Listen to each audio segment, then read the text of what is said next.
Assalamualaikum warahmatullahi wabarakatuh.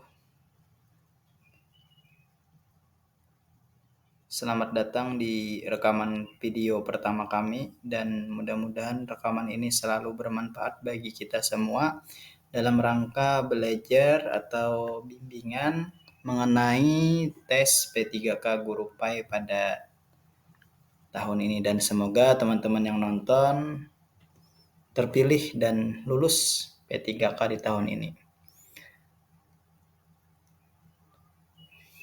Untuk soal yang pertama, kita akan belajar dulu bagaimana peran penting masjid dalam kehidupan sosial masyarakat Islam di Indonesia, terutama dalam menjaga dan mengembangkan nilai-nilai budaya dan tradisi lokal sebagai tempat ibadah utama tanpa keterlibatan dan kegiatan sosial.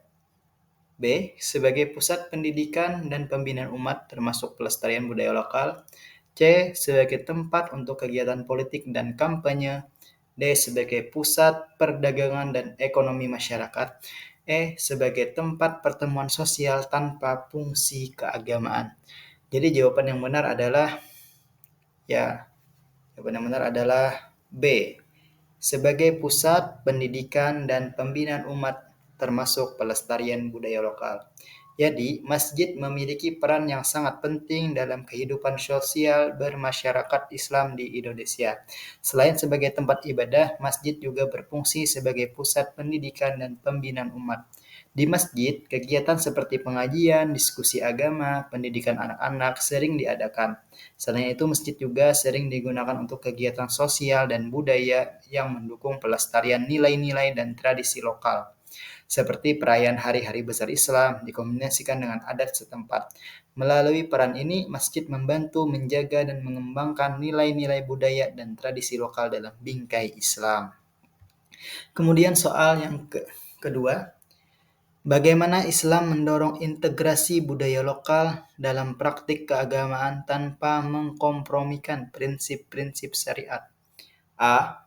Dengan mengabaikan budaya lokal dan menggantinya dengan tradisi Arab. B. Dengan menolak semua bentuk budaya lokal yang tidak disebutkan dalam Al-Quran dan hadis. C. Dengan mengakomodasi budaya lokal dan tidak bertentangan dengan prinsip-prinsip syariat. D. Dengan mengadopsi semua aspek budaya lokal tanpa pengecualian. E. Hanya mempraktikkan budaya lokal yang sudah diakui oleh negara. Jadi jawaban yang tepat adalah C. Dengan mengakomodasi budaya lokal yang tidak bertentangan dengan prinsip-prinsip syariat. Nah, Islam ini mendorong integrasi budaya lokal dalam praktik keagamaan selama budaya tersebut tidak bertentangan dengan prinsip-prinsip syariat. Hal ini tercermin dalam banyak tradisi di berbagai komunitas muslim di seluruh dunia, di mana elemen budaya seperti bahasa, pakaian, dan adat istiadat dipertahankan dan diintegrasikan ke dalam praktik Islam. Sebagai contoh, perayaan Hari Besar Islam sering diiringi dengan tradisi-tradisi lokal yang memperkaryakan pengalaman spiritual tanpa melanggar ajaran dasar. Oke, lanjut lagi untuk soal selanjutnya. Sebagai kepala sekolah, bagaimana Anda dapat memanfaatkan pendekatan manajerial untuk meningkatkan efektivitas pendidikan agama Islam di sekolah Anda? A. Mengandalkan guru PAI untuk merancang dan menjalankan semua program tanpa keterlibatan manajemen. B. Menyediakan sumber daya yang cukup dan dukungan administrasi untuk program-program PAI. C. Membuat keputusan tanpa konsultasi dengan guru PAI dan staf terkait. D. Memusatkan semua kegiatan keagamaan hanya pada saat upacara sekolah. E. Mengabaikan evaluasi berkala terhadap program-program PAI. Jadi jawaban yang tepat adalah B. Menyediakan sumber daya yang cukup dan dukungan administrasi untuk program-program PAI. Jadi sebagai kepala sekolah ini penting untuk menggunakan pendekatan manajerial yang efektif untuk meningkatkan kualitas pendidikan agama Islam di sekolah. Salah satu cara untuk melakukannya adalah dengan menyediakan sumber daya tersebut yang cukup dan dukungan administrasi bagi program-program PAI juga. Nah, gitu kan teman-teman. Ini termasuk memastikan bahwa guru PAI memiliki akses materi ke pembelajaran yang memadai, fasilitas yang mendukung, serta kesempatan untuk mengembangkan keprofesionalannya. Kemudian soal selanjutnya, nah, sebagai koordinator guru PAI di sekolah, bagaimana Anda dapat mengelola tim guru PAI agar dapat bekerja secara efektif dan meningkatkan mutu pembelajaran? A. Menyerahkan semua tanggung jawab kepada setiap guru PAI tanpa arahan atau koordinasi. B.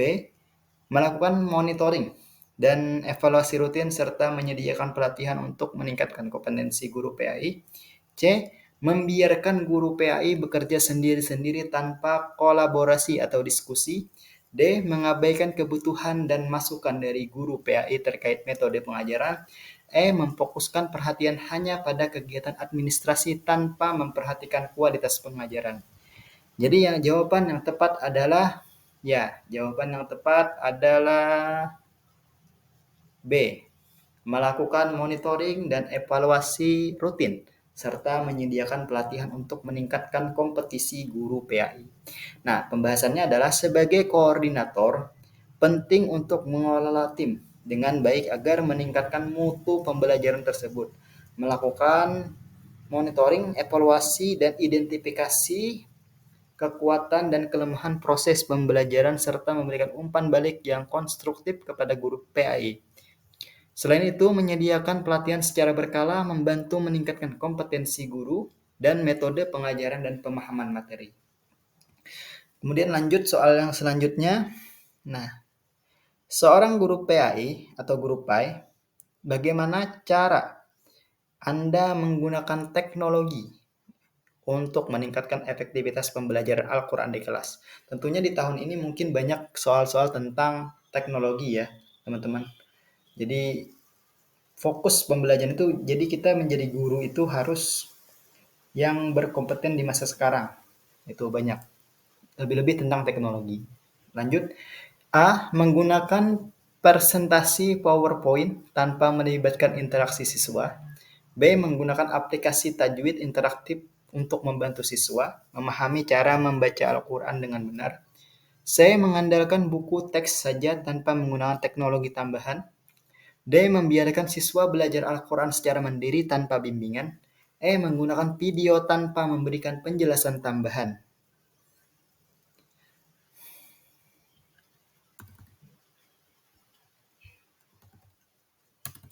Nah, jadi jawaban yang tepat adalah nih, lumayan sulit ya untuk dijawab. Jadi jawaban yang tepat adalah B.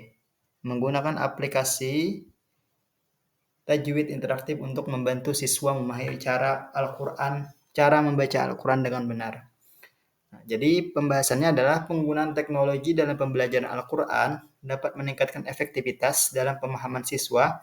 Aplikasi tajwid ini interaktif, misalnya siswa belajar membaca, belajar Al-Quran dengan benar, melalui fitur-fitur yang akurat, lebih interaktif, lebih mengetahui teknologi, serta pembelajaran siswa, serta memungkinkan guru memberikan bimbingan-bimbingan yang lebih efektif. Kemudian lanjut untuk soal selanjutnya. Dalam metode pembelajaran PAI, apa yang dimaksud dengan metode jigsaw? Dan bagaimana penerapannya untuk meningkatkan pemahaman siswa tentang sejarah Islam? Nah, jadi interpretasi metode dan penerapannya ini. Bagaimana dari pemahaman soal ini? Yang pertama A. Pembelajaran individual tanpa interaksi dengan siswa lain. B. Pembelajaran kelompok di mana setiap siswa mempelajari semua materi secara bersama-sama. C. Pembelajaran di mana siswa dibagi menjadi kelompok-kelompok kecil. Setiap kelompok mempelajari bagian tertentu dari materi, lalu saling mengajarkan satu sama lain. D. Pembelajaran melalui ceramah tanpa melibatkan siswa secara aktif. E. Pembelajaran melalui penugasan individu yang diulang-ulang sehingga siswa menguasai materi. Jadi jawaban yang tepat adalah C. pembelajaran di mana siswa dibagi menjadi kelompok kecil, setiap kelompok mempelajari bagian tertentu daripada materi, lalu saling mengajarkan satu sama lain. Kemudian pembahasannya adalah metode jigsaw ini adalah salah satu teknik pembelajaran yang kooperatif yang melibatkan pembagian siswa ke dalam kelompok-kelompok kecil. Jadi setiap kelompok diberi bagian tertentu untuk dipelajari, setelah itu siswa dan kelompoknya berbeda bertemu dengan kelompok yang baru untuk saling mengajarkan bagian yang telah mereka pelajari. Penerapan metode ini dalam pembelajaran sejarah Islam dapat meningkatkan pemahaman siswa tersebut untuk mereka lebih aktif terlibat dalam proses belajar dan mengajar. Kemudian soal yang kedua, bagaimana Anda akan menghadapi pertanyaan-pertanyaan strategis tentang strategi Anda dalam menghadapi tantangan mengajar siswa dengan latar belakang yang beragam? A. Mengabaikan perbedaan latar belakang siswa dan menerapkan metode pengajaran yang sama untuk semua. B. Menyesuaikan metode pengajaran sesuai dengan latar belakang budaya dan kebutuhan individu siswa. C. Menghindari diskusi tentang perbedaan budaya untuk menjaga keseragaman. D. Menggunakan metode ceramah sebagai satu-satunya pendekatan pengajaran. E. Mengharapkan siswa untuk menyesuaikan diri dengan metode pengajaran yang sudah ditentukan. Jadi jawaban yang tepat adalah B. Menyesuaikan metode pengajaran sesuai dengan latar belakang budaya dan kebutuhan individu siswa. Dalam wawancara ini, pembahasannya adalah guru PAI penting untuk menunjukkan kemampuan adaptasi dan kepekaan terhadap latar belakang beragam siswa.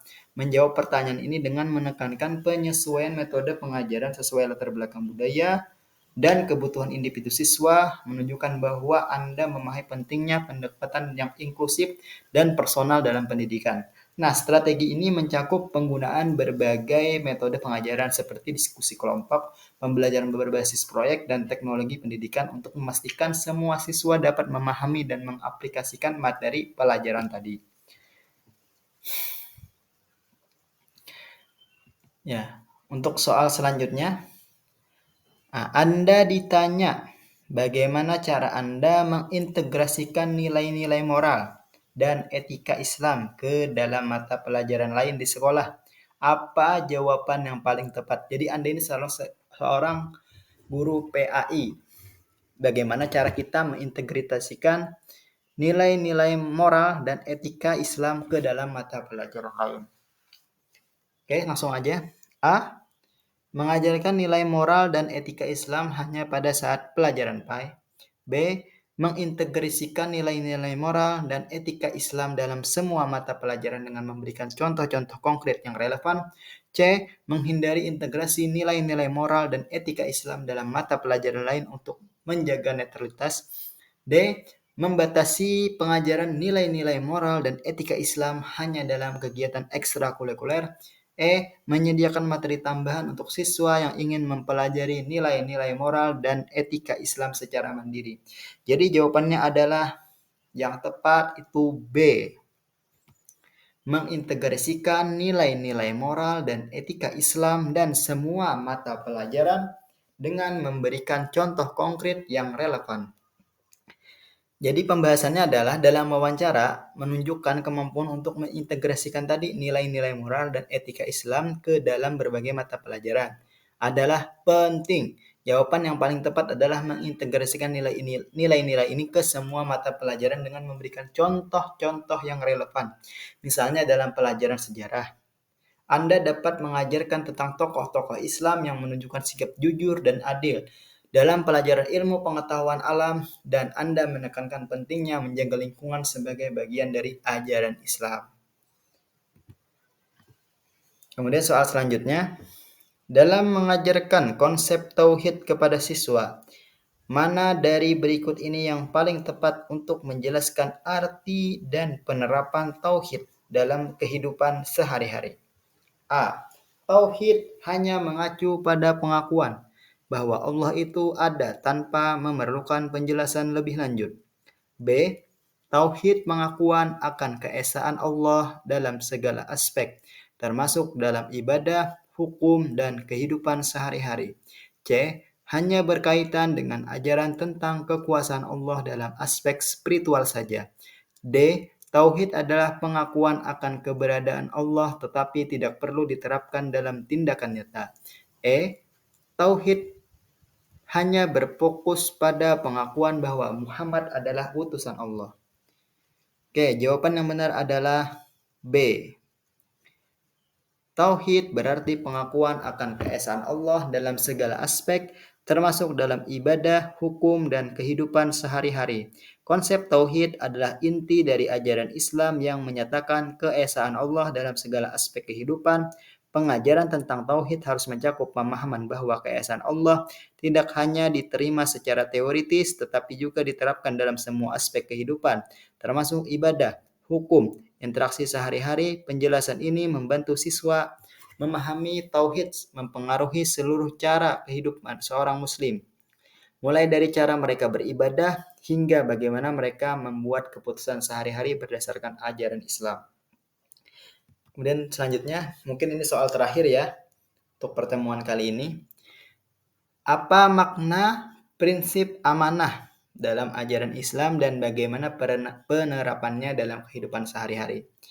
A. Amanah hanya berlaku dalam kepemimpinan. B. Amanah hanya penting dalam bisnis. C. Amanah berarti menjaga kepercayaan dalam semua aspek kehidupan. D. Amanah hanya relevan dalam hubungan pribadi. E. Amanah hanya berlaku dalam ibadah. Jadi jawaban yang tepat adalah C. Amanah berarti menjaga kepercayaan dalam semua aspek kehidupan. Pembahasannya adalah prinsip amanah dalam Islam mengajarkan pentingnya menjaga kepercayaan dalam segala aspek kehidupan termasuk interaksi sehari-hari, pekerjaan, dan ibadah ini. Berarti bertindak jujur dan bertanggung jawab dalam semua tindakan dan kewajiban. Nah, mungkin ini saja yang bisa tutor sampaikan untuk materi awal-awal ini. Mungkin cukup 10 soal aja dulu dalam seharinya dan semoga bermanfaat dan semoga juga bisa terus memberikan referensi-referensi. P3K Guru Pai ID juga bisa menjadi aplikasi teman-teman semua untuk menggapai cita-citanya. Nah, kemudian ini ada promo dari tim manajemen, yaitu penjualan e-book atau e-book tentang P3K Guru Pai ini. Satu paketnya hanya 45.000. Sudah mendapatkan soal dan pembahasan manajerial P3K Guru Pai, soal dan pembahasan teknis P3K Guru Pai, soal dan pembahasan sosial kultural P3K Guru Pai, dan soal dan pembahasan wawancara P3K Guru Pai. Dan bonusnya untuk 100 pelanggan pertama boleh mendapatkan e-book spesial 1000 soal P3K Guru Pai. Dan semoga bermanfaat. Terima kasih. Wassalamualaikum warahmatullahi wabarakatuh.